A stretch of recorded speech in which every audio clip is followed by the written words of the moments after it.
قرآن حکیم میں 3 مرتبہ رسول اکرم صلی اللہ علیہ وآلہ وسلم کے مشن کو بیان کیا گیا. کیوں آپ کو رسول بنا کر بھیجا گیا, کیوں آپ کو قرآن حکیم عطا کیا گیا, کیوں آپ کو دین حق عطا کیا گیا. 3 مرتبہ یہ بات قرآن پاک میں بیان ہوئی.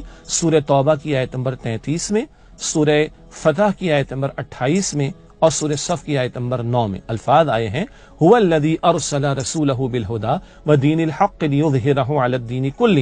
اللہ جس نے اپنے رسول مکرم صلی اللہ علیہ وسلم کو بھیجا الہدا مکمل ہدایت نامہ قرآن حکیم دے کر, ودین الحق دین حق دین اسلام دے کر, لیظہرہ علی الدین کلہ تاکہ آپ اس دین حق کو کل نظام زندگی پر غالب فرما دیں. قرآن پاک کیوں عطا کیا گیا؟ صرف پڑھنے پڑھانے کے لیے نہیں, فقط تلاوت کے لیے نہیں, محفل حسن قرات کے لیے نہیں, محض تجوید کے قواعد بیان کر دینے کے لیے نہیں, محض صرف ترجمہ تفسیر کر دینے کے لیے نہیں. یہ سب کرنے کے کام ہے. تلاوت بھی کرنی ہے, تجوید کا خیال بھی رکھنا ہے, ترجمے کی بھی ضرورت ہوگی اور صرف و نحو کی ضرورت بھی ہوگی, تفسیر قرآن کی بھی ضرورت ہوگی. لیکن یہ قرآن اپنا نفاذ چاہتا ہے, یہ اپنا غلبہ چاہتا ہے, یہ اپنے احکامات کی تنفیذ چاہتا ہے. 3 مرتبہ قرآن پاک میں الفاظ آئے. سورہ مائدہ کی آیت نمبر 44 میں, 45 میں, 47 میں من لم يحكم بما انزل الله فاولئک هم الکافرون فاولئک هم الظالمون فاولئک هم الفاسقون. جو لوگ اللہ کے نازل کردہ کلام کے مطابق فیصلے نہیں کرتے وہی تو کفر کر رہے ہیں, وہی تو ظلم کر رہے ہیں, وہی تو فسق یعنی فجور میں مبتلا ہیں. تو قرآن اس لیے عطا ہوا کہ اس کا غلبہ ہو, اس کا نفاذ ہو. آگے بتایا جا رہا ہے ودین الحق دین حق دین اسلام اللہ کے پیغمبر کو کیوں عطا کیا گیا صلی اللہ علیہ وسلم؟ فقط اس لیے کہ ہمارے بہت سارے فارمز کے اندر ریلیجن میں اسلام لکھ دیا جائے, ہمارا دین کیا ہے؟ اسلام ہے بس. یا اس کی کوئی دنیا کی کتابیں شائع کر دی جائیں, اسلامیات کی کتابیں شائع کر دی جائیں.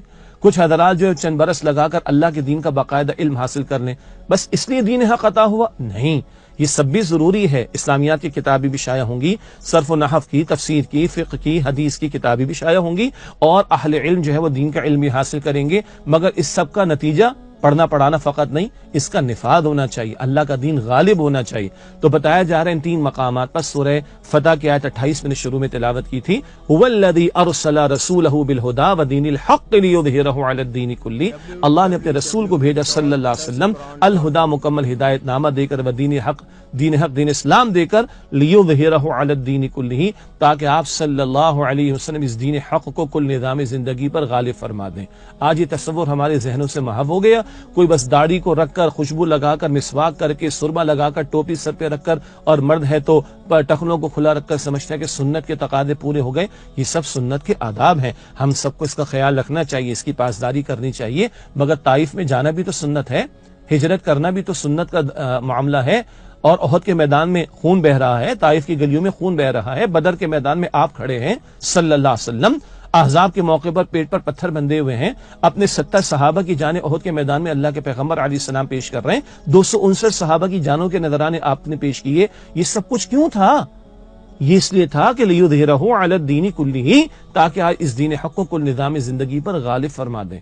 یہ مشن تھا رسول اکرم صلی اللہ علیہ وسلم کا. وقت فرصت ہے کہاں, کام ابھی باقی ہے, نور توحید کا اتمام ابھی باقی ہے. یہ ذمہ داری آج میرے اور آپ کے کاندھوں پر ہے. ہم نے پاکستان حاصل کیا تھا, کس لیے لیا تھا؟ پاکستان کا مطلب کیا؟ لا الہ الا اللہ, شریعت اسلامی کا یہاں پر نفاذ کریں گے. کدھر ہے وہ؟ اے خاص, اے خاصان رسول, وقت دعا ہے, امت پہ تیری آ کے عجب وقت پڑا ہے. وہ دین جو بڑی شان سے نکلا تھا وطن سے, پردیس میں وہ آج غریب الغربا ہے. سچی بات ہے کہ 75 برس سے زیادہ 78 برس ہونے کو آ رہے ہیں. ہم کہاں کھڑے ہیں؟ ریورس گیئر لگا ہوا ہے. سود کا دھندا بھی جاری, بے حیائی کا طوفان بھی جاری, جوا سٹا بھی جاری, شراب کے پرمٹ بھی جاری, اور نہ جانے کیا کچھ ہے ہماری ریاست کی سطح پر. یہ ہماری غلطیاں ہیں, تبھی آج ہم اللہ کے عذاب میں مبتلا ہیں. آج ہماری کوئی حیثیت دنیا کی نگاہوں کے اندر نہیں, وجہ اللہ کے دین سے ہم نے بے وفائی کی ہے. اللہ کے مشن, اللہ کے رسول علیہ السلام کے مشن کو ہم نے چھوڑا. تو ماہ ربیع الاول کی مجالس کا ایک بہت بڑا حاصل یہ بھولا ہوا سبق یاد دلانا بھی ہو, اور اس کام کے لیے اپنی جان کو, مال کو, وقت کو, اولاد کو, صلاحیتوں کو لگانا بھی ہو کہ محمد سے وفا تو نے تو ہم تیرے ہیں, یہ جہاں چیز ہے کیا لوح و قلم تیرے ہیں صلی اللہ علیہ وسلم. ہمارے حالات بھی اگر سنوریں گے تو تب کہ جب اللہ کے پیغمبر کے لائیو مشن کو ہم تھام کر اللہ کی زمین پر اللہ کے دین کو غالب کرنے کی جد و جہد کریں گے. اللہ تعالی ہم سب کو اس کی توفیق عطا فرمائے, آمین یا رب العالمین. وآخر دعوانا ان الحمد للہ رب العالمین. السلام علیکم ورحمۃ اللہ وبرکاتہ.